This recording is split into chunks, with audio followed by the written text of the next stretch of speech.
रंजना एक गरीब घर की लड़की थी। उसकी शादी को अभी कुछ महीने ही हुए थे। उसके ससुराल में उसका पति मोहित, सास उर्मिला और ससुर रामपाल रहते थे। रंजना की सास उर्मिला का स्वभाव थोड़ा कड़क था। वो अक्सर रंजना को किसी न किसी काम के लिए कहती ही रहती थी, अरे बहू, चाय बन गई या बाहर से मंगवा लूं? पता नहीं चाय बना रही है या बिरबल की खिचड़ी। बस माँ जी लाई।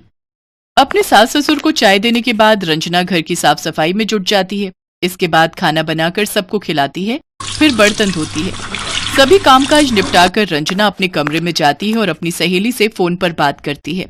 क्या बताऊं यार शीतल, मेरी सास ने तो मुझे दुखी कर रखा है। एक तो वैसे ही नया घर, नए रिश्ते और नई चीजें जिन्हें समझने में वक्त लगता है। ऊपर से माँ जी, वो तो बस सारा दिन मेरे पीछे ही पड़ी रहती है। बहू ये कर दे, बहू वो कर दे। तू न शीतल एकदम सही कहती थी। ये सासें ना सांस भी नहीं लेने देती। ये सब सासें एक जैसी ही होती हैं। अरे रंजना, अभी तो तेरी नई नई शादी हुई है। अगर तू अभी से इतनी नरम पड़ गई तो तेरी सास तो तुझे घर की नौकरानी बनाकर रख देगी। सही कह रही है तू शीतल, इसीलिए मेरी सास मेरा फायदा उठाती है। पता है, घर का सारा काम मुझे अकेली को ही करना पड़ता है। चल यार, अब फोन रखती हूँ। मेरी सास फिर आवाज दे रही है, ना जाने अब उन्हें क्या चाहिए। रंजना बाहर आती है। क्या हुआ माँ जी, आप आवाज लगा रही थी? अरे बहू, मेरे पैर में बहुत दर्द हो रहा है। सारा दिन काम मैं करूं और पांव इनके दुख रहे हैं।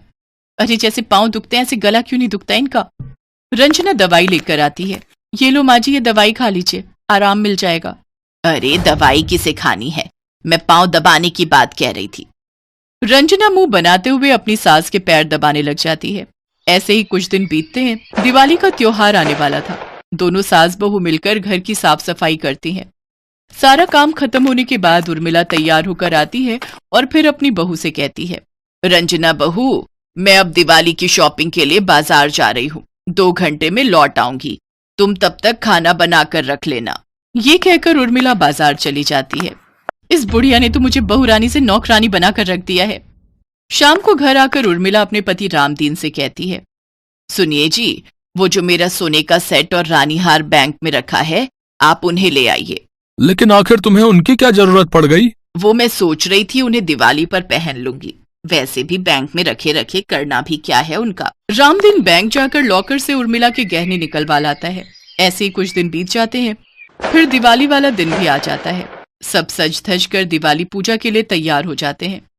उर्मिला को देख रामदीन उससे कहता है, अरे ये क्या उर्मिला, तुमने जो गहने मंगवाए थे वो क्यों नहीं पहने? अब इस बुढ़ापे में इतना भारी हार और गहने पहनकर मैं क्या करूंगी जी। अजीब हो, पहले खुद ही लाने के लिए कहती हो और अब कहती हो बुढ़ापे में क्या ही पहनूं। फिर सभी मिलकर दिवाली पूजा करते हैं। कुछ देर बाद उनके दरवाजे की घंटी बजती है। रंजना दरवाजा खोलती है। मैडम, ये लीजिए आपका दिवाली गिफ्ट। Congratulation madam. मेरा दिवाली गिफ्ट? रंजना जब उस छोटे से बॉक्स को खोलती है तो उसमें गाड़ी की चाबी होती है, जिसे देख रंजना दंग रह जाती है। वो भागते हुए बाहर जाती है, जहां एक नई चमचमाती गाड़ी खड़ी होती है और उस पर रंजना दी गड्डी लिखा हुआ होता है। फिर मोहित और रामदीन भी बाहर आ जाते हैं। रंजना उस कार को देखकर बहुत खुश होती है, लेकिन उसे कुछ समझ नहीं आ रहा था कि आखिर किसने उसे इतना महंगा दिवाली गिफ्ट दिया था।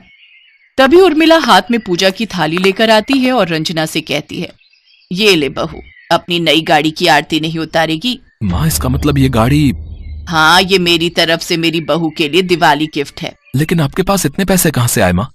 1 मिनट उर्मिला, कहीं तुमने अपने गहने बैंक लाकर से इसलिए तो नहीं निकलवाए थे? हाँ, लेकिन वो गहने मेरी बहू की खुशियों के आगे तो कुछ भी नहीं थे। ये इसका बचपन का सपना था जो कि आज जाके पूरा हुआ है। लेकिन माँ जी, आपको कैसे पता चला कि गाड़ी रंजना का बचपन का सपना था? बाजार में इसकी वो परकटी सहेली मिली थी मुझे, शीतल। बस उसी से बातों बातों में पता चला था कि बहू को बचपन से ही गाड़ी में घूमने का शौक था, लेकिन अपने परिवार की आर्थिक तंगी के कारण इसका सपना पूरा ना हो सका। और फिर ससुराल में भी तेरे पास मोटरसाइकिल ही थी, इसलिए मैंने सोचा क्यों ना अपनी बहू की पहली दिवाली पर उसका सपना उसे गिफ्ट किया जाए। अपनी सास की बात सुनकर रंजना की आंखों में आंसू आ जाते हैं और वो अपनी सास के गले लग जाती है।